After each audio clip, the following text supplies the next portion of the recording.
বিষয়, একটা সময় ছিল ভারতীয় ফুটবল টিমে 11 জন 12 জন ইন্ডিয়ান প্লেয়ার, ইন্ডিয়ান টিমে বাঙালি ফুটবলার থাকতো। আর এখন এগিয়ে বাংলা বললেও ভারতীয় ফুটবল টিমে 1 থেকে 2 জন বাঙালিকে খুঁজে পাওয়া যায় না। সেই সময় ভারতের সবথেকে বড় ফুটবল টুর্নামেন্ট, বাংলামি টুর্নামেন্ট ISL কে দাপিয়ে বাড়ালো প্রতীক মণ্ডলকে আপনাদের হাতে তুলে দিয়েছি। নির্বাচন করে আইনসভার মধ্যে পাঠাবেন, আইনসভার মধ্যে সম্মুখীন হতে হবে। কিন্তু তখন নওশাদ সিদ্দিকী কোথায় যাবে? যদি আপনারা নওশাদ সিদ্দিকী তৈরি করতে পারেন, একদিকে নওশাদ সিদ্দিকী যাবে, অপরদিকে প্রতীক মণ্ডল যাবে, অপরদিকে বিশ্বজিৎ মাইতি যাবে, অপরদিকে সপ্তর্ষি দেব যাবে, ওখানে মীনাক্ষী দিরা ছুটবে, দীপশিতা দিরা যাবে, সর্বোপরি বিকাশ স্যার ওখানে মেন জায়গায় থেকে এটাকে লিডিং দেবে। যদি আপনারা 10টা নওশাদ সিদ্দিকী তৈরি করতে পারেন, লড়াইটা চোখে চোখ রেখে হবে। সমস্যা মারামার তো যেতে ইচ্ছে করছে, কি অন্যায় তারা করেছিল? তাদের ভোটার ডিলিট হয়ে গেছে, শান্তিপূর্ণ অবস্থান বিক্ষোভ করছিল, সেখানে সেন্ট্রাল ফোর্সকে দিয়ে, পুলিশকে লাগিয়ে, নারী পুরুষ নির্বিশেষে টর্চার করে তাদেরকে সেখান থেকে, এবং শুধু তাই নয়, খবর পাচ্ছি ভিডিওর গাড়িতে একাধিক মানুষকে চাপা দিয়ে প্রাণে মেরে দিয়ে চলে যাওয়ার চেষ্টা হচ্ছিল। আর ভিডিওগুলো কারা? রাজ্য সরকারের কর্মচারী। অর্ধেক ভিডিওর মধ্যে 75% তারা তৃণমূলের ব্লকের নেতা হয়ে বসে আছে। তাহলে ভাবতে পারছেন যে রাজ্য সরকারের কর্মচারী হয়েও পশ্চিম বাংলার নাগরিকের বুকের উপর দিয়ে গাড়ি নিয়ে চলে যেত, একটু কিন্তু বোধ করছে না। তাই কি কঠিন পরিস্থিতির সম্মুখীন আমরা হচ্ছি। এই পরিস্থিতির হাত থেকে যদি আপনি আমি মুক্তি পেতে চাই, তাহলে আপনাকে আমাকে ঐক্যবদ্ধ হতে হবে, দলবদ্ধ হতে হবে।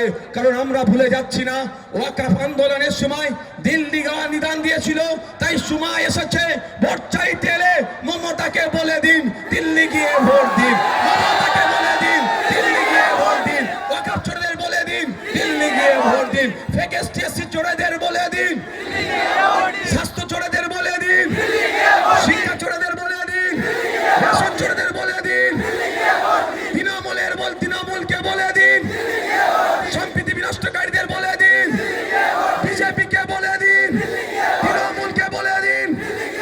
রতিন ঘোষ এখানে কয়েকবারের বিধায়ক, সেই জায়গায় দাঁড়িয়ে প্রিয়াঙ্কা বর্মনকে আপনি ক্যান্ডিডেট করেছেন, মাটি কতটা শক্ত করবে বলে মনে করছেন? দেখুন, রতিন ঘোষ মহাশয়ের ব্যাকগ্রাউন্ড আমরা সবাই জানি। তিনি এবং তার দলের তথা শাসক দল তৃণমূল কংগ্রেস কীভাবে তোলাবাজি, হিংসা, কাটমারি খেয়ে এলাকার মানুষকে আজকে ব্যতিব্যস্ত করে রেখেছে জবাব দেওয়ার জন্যই। এখানে বামেদের সমর্থন নিয়ে আইএসএফ মনোনীত করেছে প্রিয়াঙ্কা বর্মন মহাশয়াকে। মানুষের উচ্ছ্বাস আমি দেখতে পেলাম, বিশেষ করে মহিলারা যেভাবে আজকে আমাদের র্যালিকে স্বাগত জানানো, আশার আলো দেখছি আমরা। একদিকে আমাদের পৌরসভা মধ্যমগ্রাম, সেখানে যা দুর্নীতি হচ্ছে, আর রোহন্ডা খামারপাড়া অঞ্চলেও দুর্নীতি, মফস্বল থেকে শহর থেকে রুরাল এরিয়া, আরবান থেকে রুরাল এরিয়ায় দুর্নীতি ছেয়ে গিয়েছে মধ্যমগ্রাম সহ সারা রাজ্যে। তাই মধ্যগ্রামকে উদ্ধার করার জন্য প্রিয়াঙ্কা বর্মনকে আমরা মনোনীত করেছি। বামেদের পক্ষ থেকে পূর্ণ সমর্থন আছে এবং আমাদের পক্ষ থেকে পূর্ণ সহযোগিতা নিয়ে, বামেদের সহযোগিতা নিয়ে আমরা আশা করছি আগামী দিনে বিধানসভায় মধ্যমগ্রাম থেকে অন্য কেউ জিতে যাবে না। প্রিয়াঙ্কা বর্মন মধ্যমগ্রামের বাপ মা ভাই বোনেদের প্রতিনিধি হিসাবে আইনসভার মধ্যে যাবে। গণতন্ত্রের রক্ষার জন্য রাস্তায় থাকবে, মাঠে ময়দানে থাকবে, আইনসভার মধ্যেও থাকবে।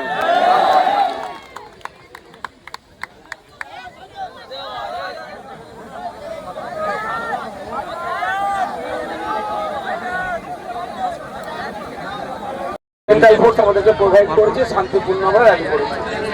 আমরা প্রথমে ধন্যবাদ জানাবো এখানকার প্রশাসনকে যারা আমাদের সাথে কোঅপারেট করেছে। দ্বিতীয় কথা হচ্ছে, এখানে কোনো সমাবেশের আমরা পারমিশন নিইনি, কোনো মিটিংয়ের ডিস্ট্রিক্ট কর্নারের পারমিশন নিইনি। স্বাভাবিক সমাবেশ ডিস্ট্রিক্ট কর্নারের কোনো প্রশ্ন আসছে না। জোর করে যদি করি আমরা আইনের বহির্ভূত করবো, এটা কি আমরা করতে পারি? আমরা আইনকে সবসময় মান্যতা দিয়ে চলি। এখানে এসে আপনারা শেষ করেছেন, আমি 2 থেকে 3 মিনিট আপনার সাথে কয়েকটা কথা বলে আপনার আস্তে আস্তে বিদায় নেবেন। প্রশাসনের বন্ধুরা আপনাদেরকে নিরাপত্তা দেবে, যে এরকমভাবে নিয়ে এসছে, যেখানে আপনার বাইক যেগুলো যা আছে সেগুলো নিয়ে আপনারা আস্তে আস্তে বাড়ি যাবেন, কারো প্রয়োজনায় পা দেবেন না। অনুরোধ আপনাদের কাছে, আগামী 29শে এপ্রিল যে দিন আসছে, আপনারা আপনাদের অধিকারকে প্রতিষ্ঠিত করার জন্য বিগত 15 বছর ধরে আপনার ভোটাধিকার কেড়ে রেখেছে যারা, তাদের বিরুদ্ধে আমরা ভোটদানের আপনাদের সুযোগ করে দেবো। যদি মনে হয় খাম চিহ্নকে ভোট দিয়ে জেতালে এখান থেকে চিরতরের জন্য হারোয়া বিধানসভা থেকে এই এলাকা থেকে সন্ত্রাস মুক্ত হবে, মানুষ স্বস্তির নিঃশ্বাস নেবে, তাহলে আগামী 29 এপ্রিল আপনাদের বলবো অ্যাডভোকেট পিয়ারুল ইসলামের পক্ষে তথা লেফট ফ্রন্ট সমর্থিত আইএসএফ মনোনীত আমাদের প্রার্থী পিয়ারুল ইসলামকে খাম চিহ্নে বিফল হতে জয়যুক্ত করবেন। আপনারা হরিবংশের মানুষ মহিলা পুরুষ নির্বিশেষে আমাদের র্যালিকে সফল করেছেন। এখানে সিপিএম এর বর্ষিয়ান নেতা আমাদের কমরেড ইমতিয়াজ বাবু, তিনি কোথায় আছেন? এখানে সব একসাথে আমরা ঐক্যবদ্ধ লড়াই করছি। হারোয়াতে আমাদের খাম চিহ্ন, মধ্যম গ্রামে খাম চিহ্ন, আবার রাজারহাটে কাস্তাফরির তারা চিহ্ন। ঠিক চলে যান আপনি, মিনাখাতে খাম চিহ্ন, বাসন্তীতে খাম চিহ্ন, সন্দেশকারীতে কাস্তাফরি তারা চিহ্ন। 224টা 294টা সিটে আমরাই লড়াই করছি। 30টা জায়গায় খাম চিহ্ন লড়াই করছে, বাকি জায়গাগুলোতে খাম চিহ্ন সমর্থিত লেফট ফ্রন্ট ধর্মনিরপেক্ষ শক্তিগুলো লড়াই করছে।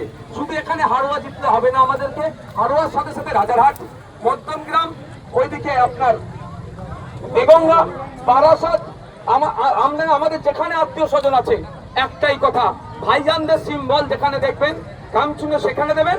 আর ভাইজানরা যেখানে যেখানে সমর্থন দিয়েছে, বাকি লেফট ফ্রন্ট বা ধর্মনিরপেক্ষ গুলোর শক্তিগুলোকে সমর্থন দিয়েছে, সেখানে আপনাদের আত্মীয় স্বজন যারা আছে, এক কথায় এবারে বাংলায় নতুন একটা সূর্য উদয় করতে হবে।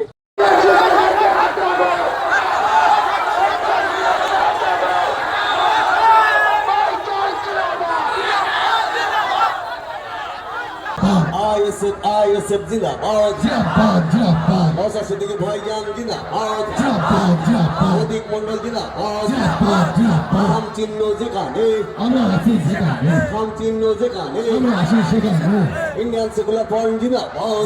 থাকবে, আইনসভার মধ্যেও থাকবে।